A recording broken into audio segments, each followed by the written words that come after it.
Hello, everyone. My name is Bob Blair. This is History Investigators. Where's the music and the graphics? There are none? Make something up? Okay. Ta-da! Welcome, everyone. I hope you're having a good day. Today, we're going to have a little program about being an investigator. If you're not aware of the History Investigators, I am Bob Blair, the Chief History Detective. My job is to train junior detectives in the history area. So what we do is we take 6 to 12-year-olds out to our historic sites in Henrico County, and we have some tasks that they have to accomplish. One of those tasks is to find different objects in that historic setting. Not only do they have to find them, but they have to figure out what they are, what they do. Another task is that we give them several directions. And what they have to do with these directions is have to follow those directions to boxes that are hidden within the property. In each of those boxes are some stickers related to the task that they're able to accomplish. Also, in a few places, we're able to use some of these objects. For example, some of our detectives are able to use the old-style hand drill, they've used an abacus, and they've used a stereoscope. And in a few places, we're able to go behind the doors, even the locked doors, to where the general public is not allowed to go. So I can't talk more about that because that's a secret. If you want to know more about that, you have to sign up for the program when we get back to a regular schedule. So what we're going to do today is we're going to show you some objects. And what I want you to do is look at these objects and tell me what you think these objects are for, or even if you know the name. So what I'm going to do is I'm going to show you the objects really quickly, and then we'll go back through them one at a time. So are you ready? Our first object is this right here.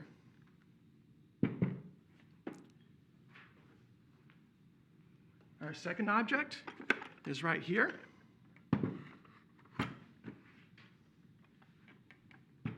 Our third object.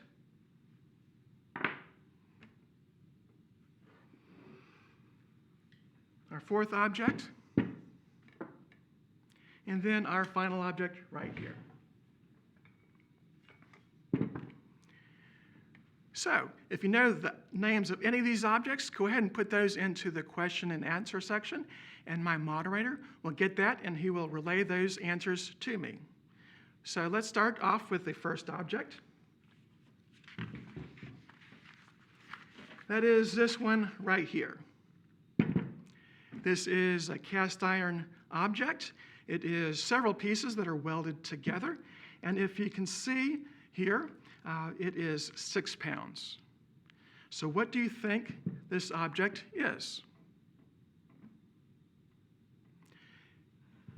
This is a door opener, or excuse me, a door stop.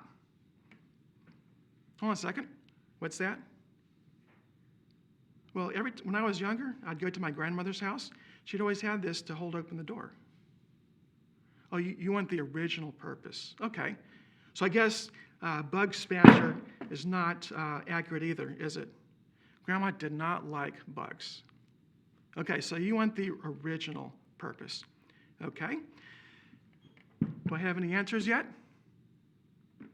I hope we have some answers. And we have those that have said it's an iron. Okay, I hear that someone did. Says it's iron. Yes, several of you have got it right. This is an iron. Before electricity, when you had iron that you can plug up, this is how they would iron their clothes. What you'd have to do is you would have to put this on a wood stove, heat it up, and then you would be ready to iron your clothes.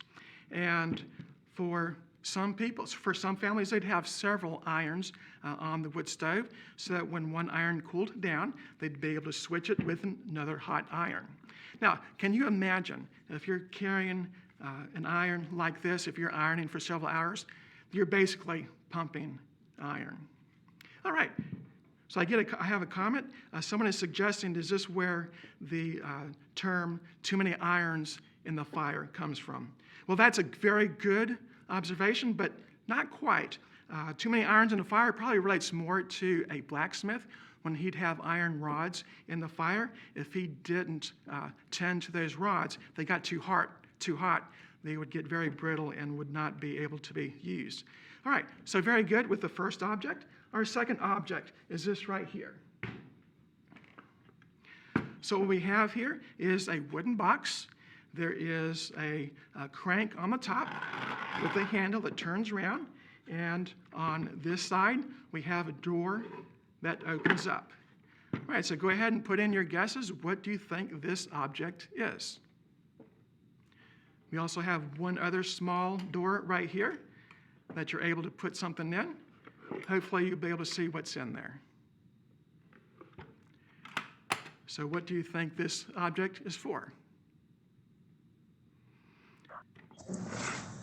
Bob, we have some guesses. Say it's a coffee grinder. Okay, we've got some answers already. Yes, it is a coffee grinder. What you would do is you'd put the coffee beans in here, you'd grind them up. Now, today, if your parents want coffee, what could they do? They could just drive up to a place called Starbucks, order coffee, drive up a little bit more, and someone hands them a coffee. Now, would they be able to do that 150 years ago? They wouldn't. So how would they make coffee? Well, coffee doesn't really grow in this area, so it would have to be imported. So they would go to the store and get some coffee beans. Would they be ready to make coffee? Not quite. You need to roast those coffee beans. So they'd roast them over a fire, and once they're nice and brown, are we ready to make coffee? Not quite. If you put those coffee beans in hot water, you really wouldn't get the flavor out. You've got to do something to get to grind it up, and that's where this device comes in. Again, you'd open up the drawer, put in the coffee beans, and as you crank, the grinder would grind up the coffee beans. Then you'd have your coffee grounds right there. Then you're ready to make some coffee. Very good. Our next object is this right here. What do you think this object is used for? One solid piece of metal. There's a smaller piece of metal that's welded to the larger piece of metal. So what do you think this is used for? Go ahead and put those answers in. Some people may say it's a key. It kind of looks like an old-fashioned key, but it is not. This is, believe it or not, a musical instrument. Now, the way that this musical instrument works is that you would pluck. Now, this is called the frame. The outer part is called the frame. The inner part is called the reed or the tongue. So the way that you would play this is you would pluck the reed or the tongue. Can you hear it? Can you hear any sounds coming out? Well, there's a slight problem. We need what you call a resonator, or something to amplify the sound.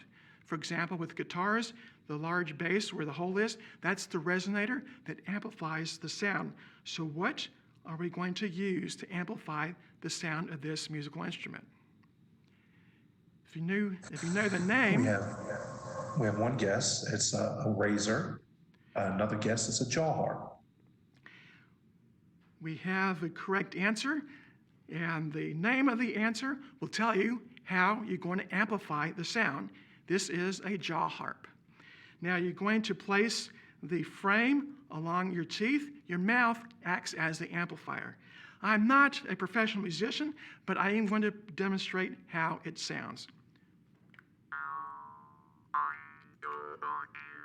And so when you change the shape of your mouth and breathe slightly in or out, you can change the pitch of the sound.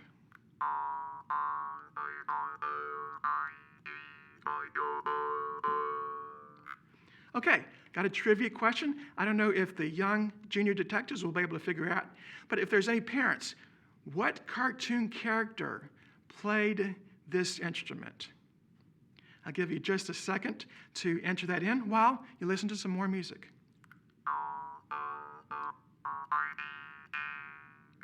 Now, this instrument is several thousand years old. It is a very common instrument for a very good practical reason. It's easy to transport. Very difficult if you're traveling to carry a piano with you. Very, very difficult to do that.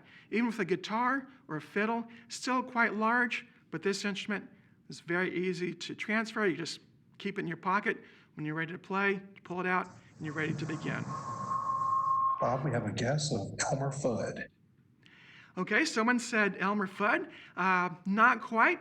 It is a character from Peanuts. It's not Charlie Brown. It is Snoopy. Snoopy would play this when he had his friend Woodstock following along. Right, very good. So we're off onto our next object, and that is this one right here. We have a glass jar. On the lid is a crank with a handle. The crank turns these paddles. Okay, so what do you think this object is used for? I'll demonstrate how you use this. You just turn the crank until whatever you have in here is ready. We have several guesses, Bob. We have, it's a mixer, a jam maker, butter churn, or a milk churner. Okay, so we've got several answers, and some of them are very good. It is a mixer, but what does it mix? Someone suggested maybe an ice cream maker. We still have those today, but this would be very difficult to make ice cream in. Be very difficult to place this into ice, as well as the paddle and the crank would not quite be strong enough to stir up that ice cream. But it does use the same ingredient as ice cream, which is cream. Now, when they would milk a cow, they'd let the milk sit out for a little while. The cream would rise to the top. With that cream, you could make ice cream, but you need a little bit more durable piece of equipment to make the ice cream. So this does use cream, but it makes, several people got it right, this is a butter churn. So you'd place the cream inside, and you'd have to churn it. Now, some people said a mixing bowl for different objects. For example, you could use it to mix cake batter, but when you mix cake batter, you don't need to mix it for very long, just for maybe 10 seconds. But when you're making butter, you need to churn it for about 10 to 15 minutes, so that's quite a long time. That's where this piece of equipment comes in handy. And sometimes you'd have to make sure that the temperature of that cream is about room temperature. If you put the cream in here when it's cold, you could be sitting here for hours. You would never get butter. So when you're churning the cream, what happens is that as you're churning it, you break the covering of the fat molecules. When you do that, the fat molecules are able to gel together, and that's when you get your butter. So after about 10 or 15 minutes of churning the cream, you'll actually have two things inside the jar. You'll have your butter as well as buttermilk, and you can use both of those for different ingredients. So very good. We have one last object for you, and that is this right here. This is cast iron, several different things here. We got another crank. When you turn the crank, it turns a wheel. This wheel has several knobs on it. It appears to be some sort of opening right here, and you got another small opening right here. So what do you think this is used for? Several of our objects that I've shown today relate to food, and this is also related to food. We've had some guesses. Guess of meat grinder, a cotton maker, cherry. All right. I think this is the one that's going to stump most of the people. This is used as a corn sheller. People will put your corn cob, not the soft kind that you eat, but the corn cob that has the real hard kernels. You're going to put it in the top, and as you turn the crank, these little knobs right here will shred the kernels off of the cob, and the kernels will drop below, and the cob will come out this end. And you'll use those kernels. You can use it for animal feed, or you can continue to grind up the corn kernels to use it for cornmeal, for different sorts of ingredients. Okay, so you've done very well with these objects. We're going to move to the next portion of our presentation. So what we're going to do is I'm going to show you some pictures. And what I'm going to do is I'm going to test your observational skills. Any job you really go into, or many jobs you go into, whether it's a historian, whether it's a journalist or scientist, you need to use your observation skills. What do you see?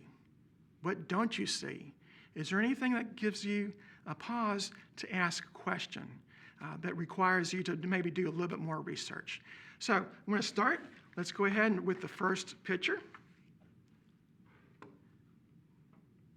Okay, I'm going to need the picture up on the screen. Okay, here we go.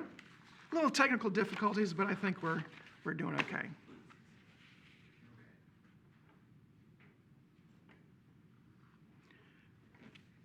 Okay, here we go. Okay, so this is the Clark Palmore House. This is on the east side of the county, not too far from Richmond, Virginia. You can actually see the skyline of Richmond from the backyard during the winter when the leaves are off the tree. So what I want you to do, your observational skills, I want you to look at a brick wall.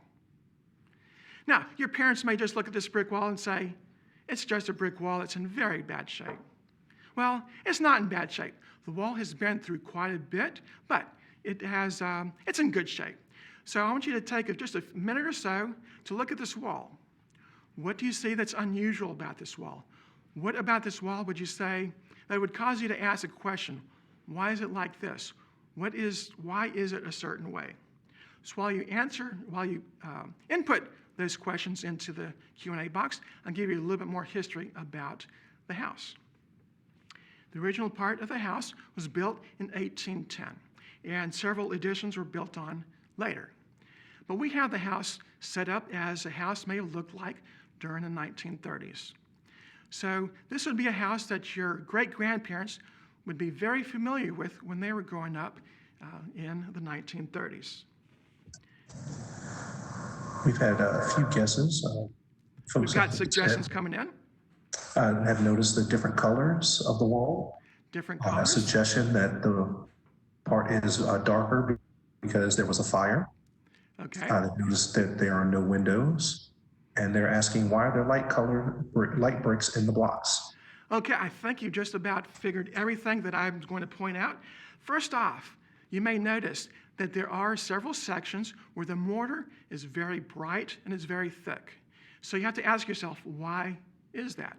Well, primary reason is that this house was built with mortar, not cement. Cement is very durable, will last for centuries, but mortar has a tendency to, over time, to start to crumble. And that's what happened in this case.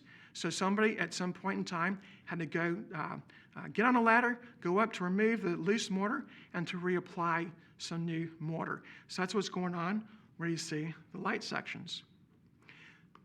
Someone had mentioned that there's different colored bricks. And generally, that's very true. The bricks below this line are a lot darker than the bricks above this line. Why is that? There is a good reason. Now, if you know the history, you might be able to get the answer. The first part of this house was built around 1820, and at that point, it was just a one-story building. Around 1850, the second floor was added. So someone actually raised the roof to this building.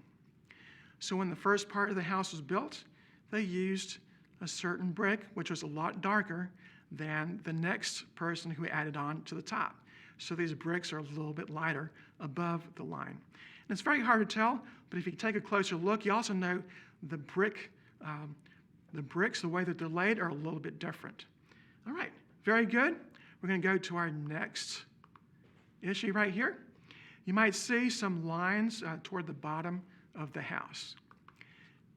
Now, typically, a brick maker, when he's building a house, he's not going to have these lines straight up and down. So something has changed. Now, if you go inside the building and you look against that back wall, there is a staircase. Now, when it was just a one-story building, there would have been no need for a staircase. So when they added the second floor, they added the stairs against that wall. So there was something there. And someone had mentioned it earlier that there were no windows. Originally, there were some windows, and that's where you see those lines. So between those two sections, there were windows there.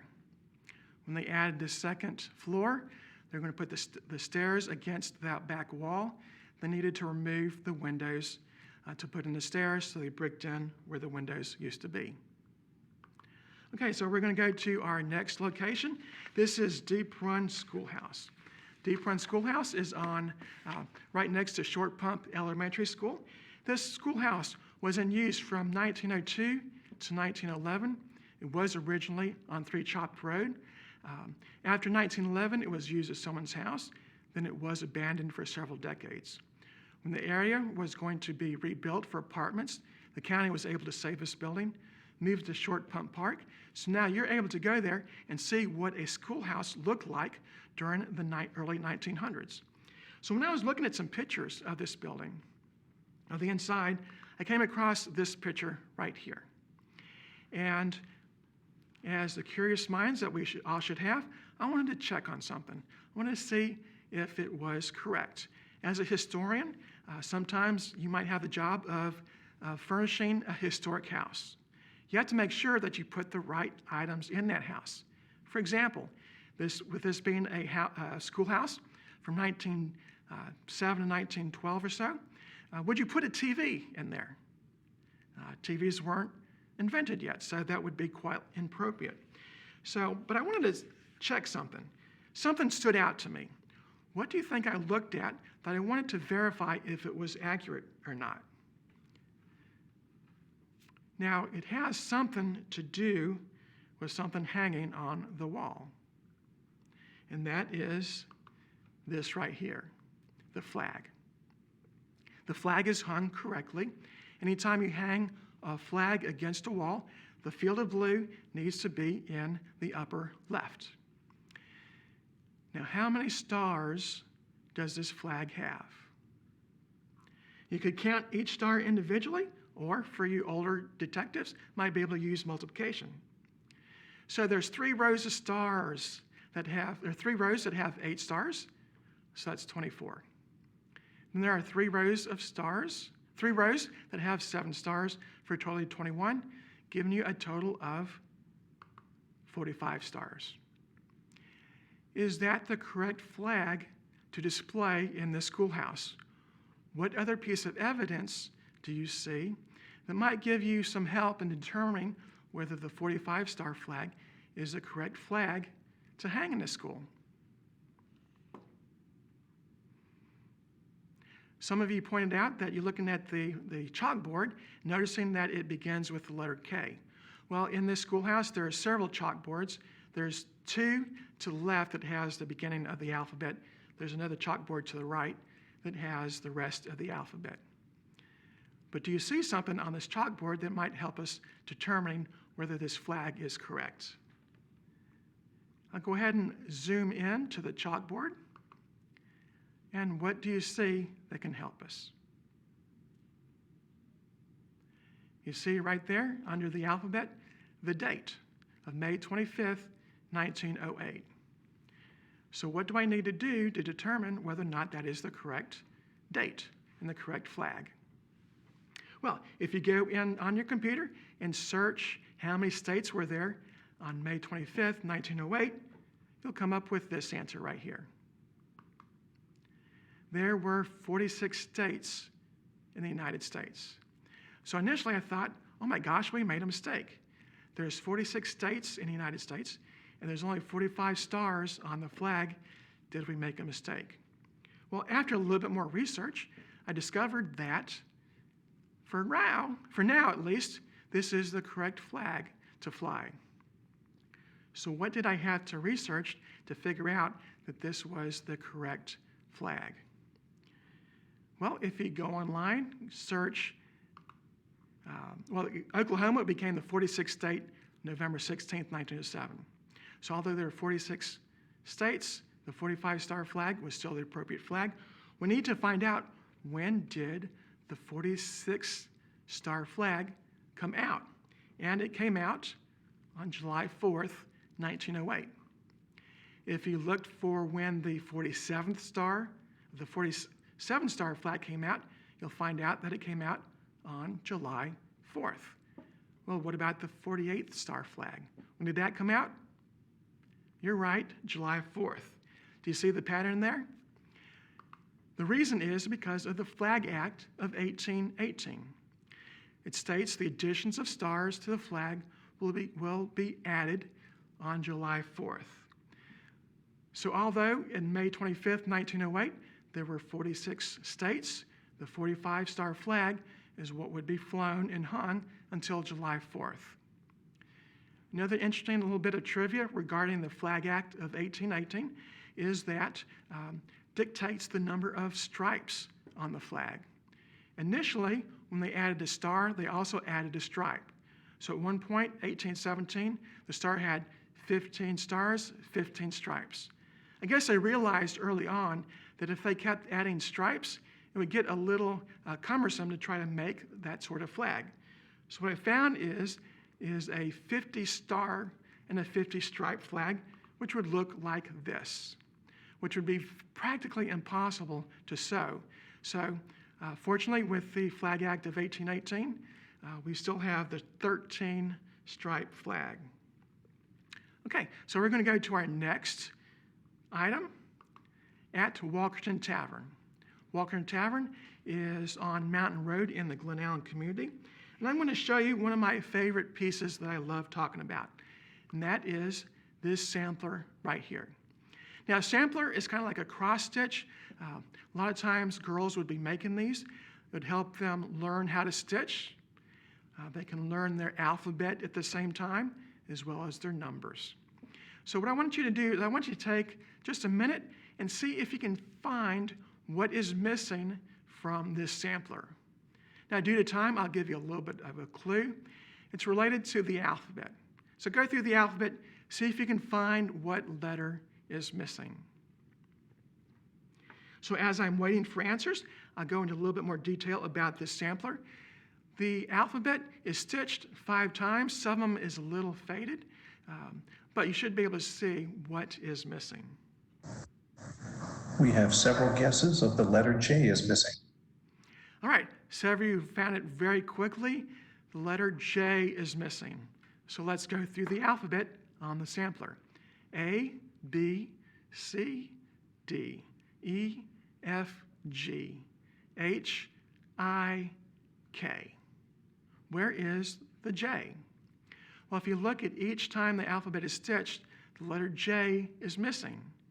So that should lead us to a question. Did she make a mistake? Why is there no J on the sampler? Now, let me throw in another unusual fact about this sampler. Now, you can't see it, but toward the bottom, there is some autobiographical information about the person who made it when she was born. And so I'll bring that up. It says, Catherine Walton, born July 5th, 1784, wrought this sampler. Now, wrought is just another term for creatively made. So Catherine made this sampler probably sometimes around 1800. She was probably just a young girl. But if you notice there right in the middle, there's the word July. So there is a J somewhere on this sampler. So that just gives us another question. If there is a J there toward the bottom, why isn't the J toward the top? Let's add to the mystery further. I'm going to highlight the word July. You should be able to see it. Now, what does that J look like? Some people may say it looks like a G. So what I'm going to do is I'm going to bring up the stitched cursive alphabet that she created on that third row. The J in July resembles more closely the letter I than it does the G. So again, why does the letter J in July look like the letter I? Here's a very quick history. The letter J was not always in the English alphabet. So when the English alphabet was created in the Middle Ages in Europe, there was no J sound, so there wasn't a need for a J letter.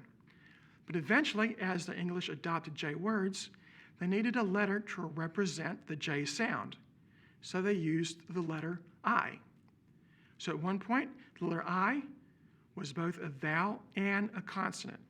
Now, when you go back to school, don't tell this to your teacher. You'll confuse her. She'll think you're crazy. But this is the true story. Now, eventually, as more J words came into the English language, it got very complicated, very confused. Is that I a vowel or consonant?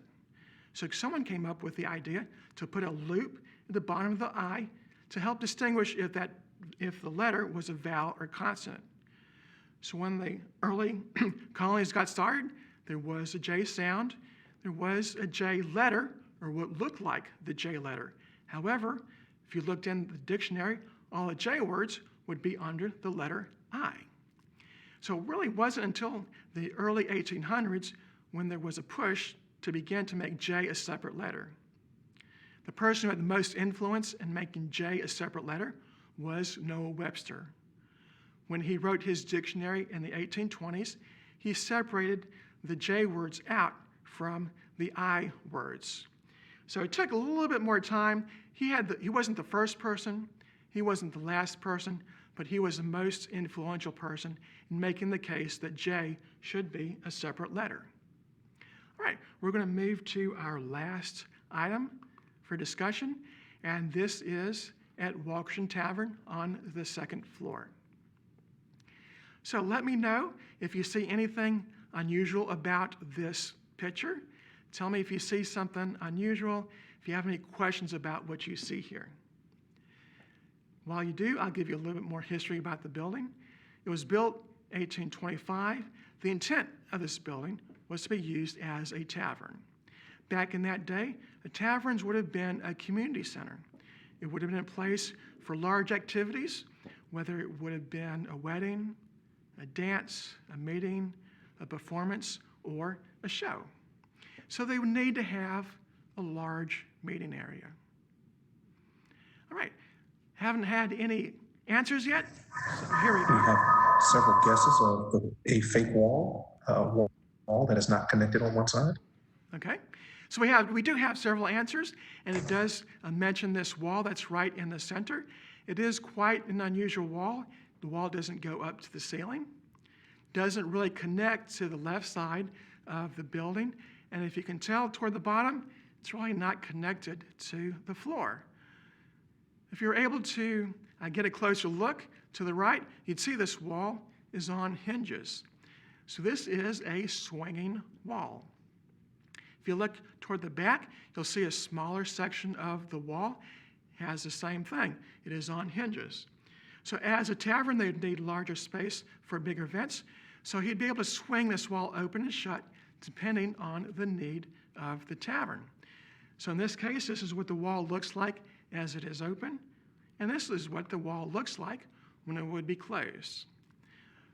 So if there were going to be a big dance, a big wedding, he'd swing open the wall, have a large meeting area. Afterward, he'd close it off, and you'd be able to use it for smaller events or sleeping area as needed. Okay, so that's all I have for you today.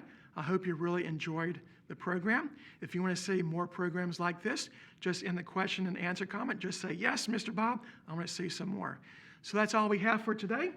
So I will take us out with some music.